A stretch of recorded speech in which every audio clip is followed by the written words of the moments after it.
Muy buenas, hoy nos ponemos la bata y nos convertimos en auténticos detectives de laboratorio. Imaginaos la escena. Nos llega una muestra, un caso de un paciente con problemas digestivos que no se acaban nunca. Y sobre la mesa tenemos dos grandes sospechosos. O bien el intestino no está absorbiendo bien los nutrientes, lo que llamamos malabsorción, o bien no se mueve como debería, y eso es un problema de motilidad.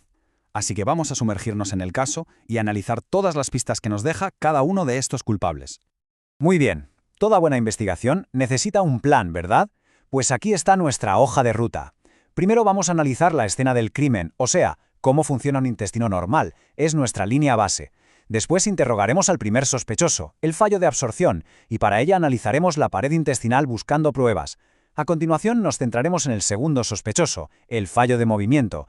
Y para terminar, como buenos bioanalistas, juntaremos todas las huellas dactilares del laboratorio para resolver el misterio. Venga, pues empezamos por el principio. Como en cualquier investigación, antes de buscar qué ha ido mal, tenemos que entender a la perfección cómo es la escena, cuando todo funciona correctamente. Necesitamos establecer esa línea base fisiológica, para después poder identificar con muchísima precisión la fisiopatología, es decir, el fallo. Y aquí va un dato que es de verdad alucinante. Un intestino sano es una máquina de manejar líquidos. Fijaos, las criptas intestinales, que son como unos pequeños valles en la mucosa, llegan a secretar hasta 2 litros de jugo intestinal al día. ¡2 litros! ¿Y por qué es tan importante esto? Bueno, pues este jugo tiene un pH ligeramente alcalino, y su misión es vital, neutralizar el quimo, esa papilla superácida que viene del estómago. Al hacerlo, crea el ambiente perfecto, el pH óptimo para que las enzimas digestivas, tanto las del páncreas como las del propio intestino, puedan hacer su trabajo. Sin este paso, toda la maquinaria bioquímica se pararía en seco. Y ahora vamos a ver la pieza central de la absorción, la verdadera joya de la corona, el borde en cepillo.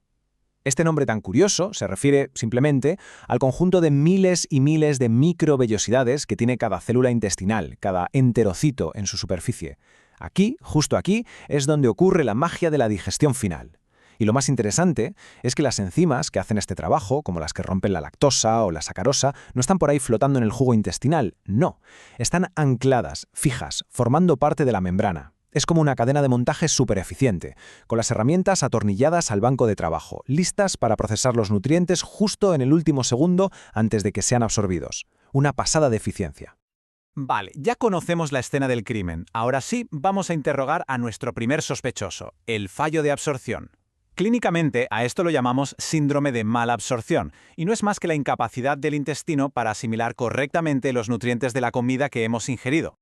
Para investigar un problema tan complejo como la malabsorción hay que ser sistemáticos. Por eso lo dividimos en 3 posibles puntos de fallo. El primero es la fase luminal, que ocurre dentro de la luz del intestino. Aquí es donde se prepara la materia prima. Por ejemplo, las grasas se mezclan con las sales biliares para formar micelas y poder ser absorbidas. La segunda es la fase mucosa, el corazón de la fábrica, donde los enterocitos hacen el trabajo de captar los nutrientes. Y la tercera, la fase de transporte, la logística, o sea, cómo empaquetamos y enviamos esos nutrientes a la sangre o a la linfa. Un fallo en cualquiera de estas 3 fases y tenemos malabsorción. Analicemos el primer punto de fallo, la fase luminal. Aquí el problema es muy curioso, porque la fábrica, la pared intestinal, puede estar perfecta. El problema es que el entorno de trabajo está saboteado. Las materias primas que llegan con la comida no se preparan bien, y si no se preparan, no se pueden absorber. El síndrome de Zollinger-Ellison es un ejemplo espectacular de sabotaje a distancia. El problema no está en el intestino para nada, está en un tumor llamado gastrinoma que produce gastrina a lo loco, sin ningún control. Esta hormona, la gastrina, le ordena a las células del estómago que produzcan ácido clorhídrico, y lo hacen a niveles industriales. Claro, todo ese torrente de ácido llega al duodeno, y el pH que debería ser alcalino para que todo funcione se desploma. La consecuencia catastrófica. Las enzimas pancreáticas como la lipasa para las grasas o la tripsina para las proteínas se desnaturalizan al instante por culpa de ese pH tan ácido. Se inactivan. El intestino está intacto, pero su ambiente de trabajo ha sido completamente saboteado. Bien, dejamos el sabotaje ambiental y ahora nos metemos de lleno a investigar qué pasa cuando el fallo es estructural, cuando el problema no es el entorno, sino la propia fábrica, la pared de la mucosa intestinal. Esta analogía es sencillamente perfecta para entender la enfermedad celíaca. Un intestino sano, con todas sus vellosidades, parece una alfombra de pelo largo, mullidita. ¿Qué pasa en una persona celíaca? Pues que su sistema inmunitario reacciona de forma exagerada al gluten y ataca a sus propias vellosidades, las destruye. El resultado es lo que llamamos atrofia vellositaria, o sea, la alfombra de pelo largo pierde todo el pelo y se queda lisa como una moqueta. Y en términos fisiopatológicos, esto es un desastre, porque significa que se pierde una cantidad gigantesca de superficie de absorción. Ahí está la causa de la malabsorción en estos pacientes. Y aquí viene un punto crucial. Ojo a esto, porque vemos como dos cambios estructurales que son totalmente opuestos pueden llevar a un resultado muy parecido, la malabsorción. En la celiaquía, como hemos visto, la pared se atrofia, se aplana, se adelgaza. Pero en la enfermedad de Crohn pasa justo lo contrario. Se produce una inflamación transmural. ¿Qué significa esta palabreja? Pues que atraviesa muralmente, o sea, atraviesa todo el muro, todas las capas de la pared intestinal, desde la mucosa hasta la serosa. Esta inflamación crónica hace que la pared se vuelva gruesa, rígida y fibrótica, es decir, llena de tejido cicatricial, lo que provoca una estenosis, un estrechamiento. En un caso la pared es fina y en otros gruesa, pero en ambos el intestino se vuelve disfuncional y no puede absorber. Y esta patología nos ilustra perfectamente el último punto de fallo posible, la logística, la fase de transporte. La palabra linfangiectasia suena complicada, pero si la rompemos es fácil. Linfa, de los vasos linfáticos, angio, que significa vaso, y ectasia, que significa dilatación. Aquí lo que ocurre es que los nutrientes, sobre todo las grasas, que viajan en forma de kilomicrones, sí son absorbidos por los enterocitos. La célula hace su trabajo, pero no pueden salir de ahí. ¿Por qué? Porque los camiones de reparto, que son los vasos linfáticos, están atascados, obstruidos o dilatados y con fugas. O sea, la fábrica produce, pero la mercancía se queda en el almacén o se pierde por el camino. Muy bien, dejemos atrás los problemas estructurales, de hardware. Ahora vamos a por nuestro segundo sospechoso, la dismotilidad. Y aquí el caso da un giro, porque el problema es diferente. El hardware, la estructura del intestino, puede estar impecable. El problema es el software, el programa que controla su movimiento. Ese es el que falla. Para entender los trastornos funcionales, como el síndrome del intestino irritable, este concepto es la clave de todo, la hipersensibilidad visceral. ¿Qué significa?